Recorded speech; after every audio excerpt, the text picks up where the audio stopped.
Hi, my name is Brenton Harrison, and we're here today to talk about retirement accounts at work and how much you can contribute to those plans when you have multiple options. Let's get started. So it's October as I'm filming this video, and I know that there are certain points in the calendar throughout the year where I'm going to get certain questions about certain financial topics just because of what's going on in people's lives at that time. October is definitely one of those months because October is the month that many employers offer what's called open enrollment.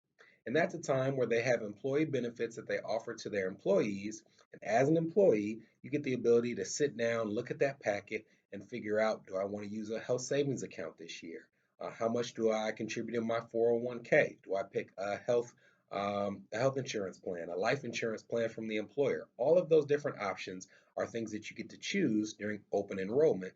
They typically open it up to new employees, but for current employees, it's only available once a year. So October is a month that I know I'm going to get those questions. And one of the most consistent questions about open enrollment is when you have retirement plans that are available to you at your job, people want to know how much can I contribute? And at many jobs, it's not uncommon for you to have access to more than one type of retirement account. So when you don't know how much you can contribute to one account, it can definitely be really confusing to figure out if I have two or three or four retirement accounts available to me, how do I know how much I can contribute in each one? Because I don't want to get in trouble with the IRS or contribute too much and have to figure out what to do with those excess contributions. It's a good problem to have, but it's a confusing problem to have, and I wanted to make sure that we gave some level of transparency and answer some of your questions about how to choose when you have multiple plans in front of you. If you haven't taken the time to see one of my videos on just the basics of retirement plans, I would encourage you to go back and watch that video because we're not going to spend a lot of time on just how do retirement accounts work in this video. We're going to go forward with the assumption that you at least know that a retirement account is an account that you can put money in and invest it for your retirement. And we're going to go forward assuming that you have at least that base level of knowledge. But if you don't, go check out that video. But moving forward, we're going to assume that you know some of the ins and outs of how these plans work. To me, one of the first steps in understanding how much you can put in different retirement accounts when you have multiple options is finding out how much you could put in that account, period. So every single year, the IRS releases contribution limits for certain types of retirement accounts, be it a 401k, a Roth 401k, a 403b, a 457 plan, a solo 401k, a SEP IRA.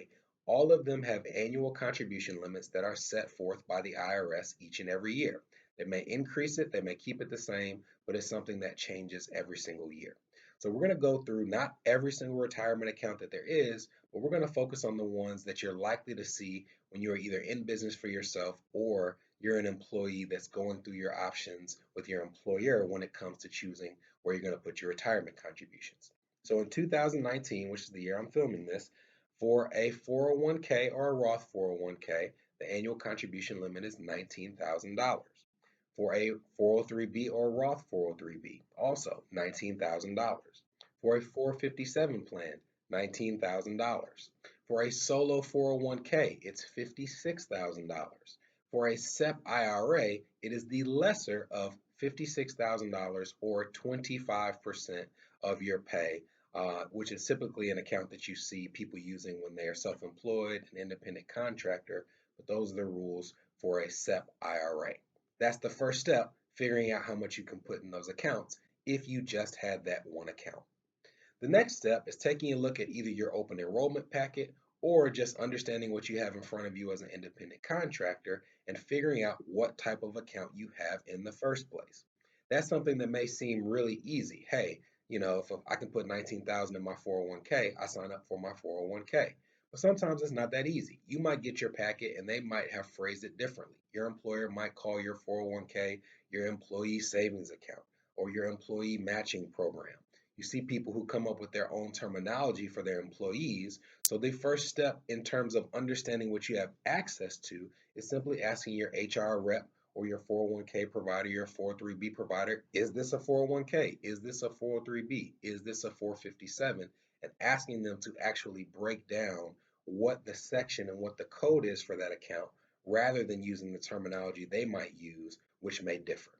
After you figured out what you have access to as an employee or as a self-employed individual, the next step is to look at the what's called connected accounts.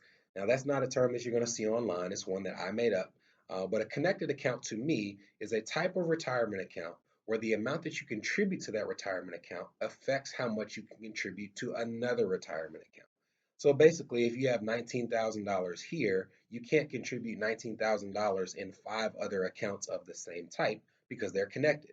The amount that you put in the retirement account over here is going to limit how much you can put over here. That's how a connected account works. For example, 401ks, 403bs, and solo 401ks are all connected accounts. The amount that you contribute in one limits the amount you can contribute in another. I'll give you a couple examples where this might happen. Let's say you're at an employer and you have a 401k and a Roth 401k option, and you'd like to contribute to both. Remember, the 401k limitation is $19,000. So that means if you put $12,000 in the Roth 401k, you can only put up to $7,000 in the traditional 401k. They are connected, and in totality, you can't exceed the $19,000.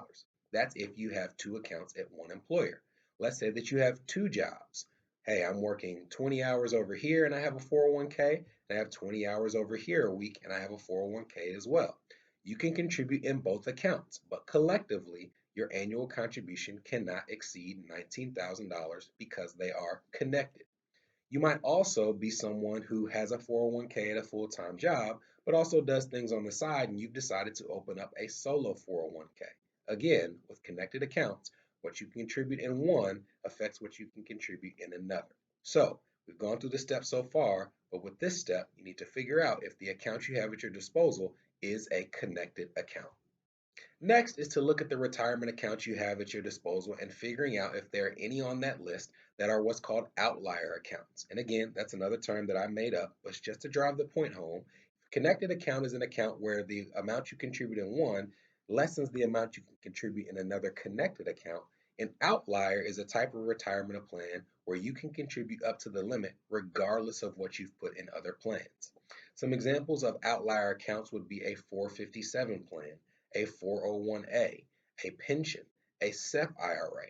These are accounts where if you're eligible for them, you can contribute as much as you would like to, regardless of whether or not you've put money in a connected account within that same employer. I'll give you some examples in terms of what I see very regularly.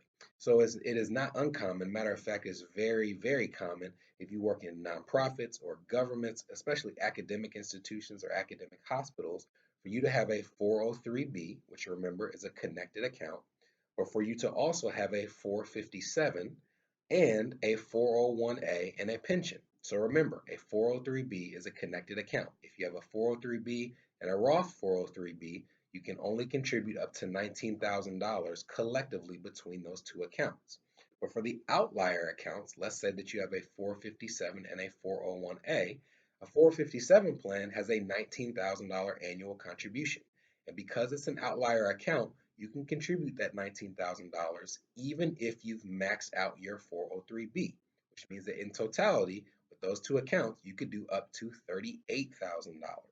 Trying to keep these separated, but I'm also trying to give you an idea of when you work for an employer that layers these retirement plans, you can use them and contribute different accounts in different places without disqualifying yourself in any of these areas.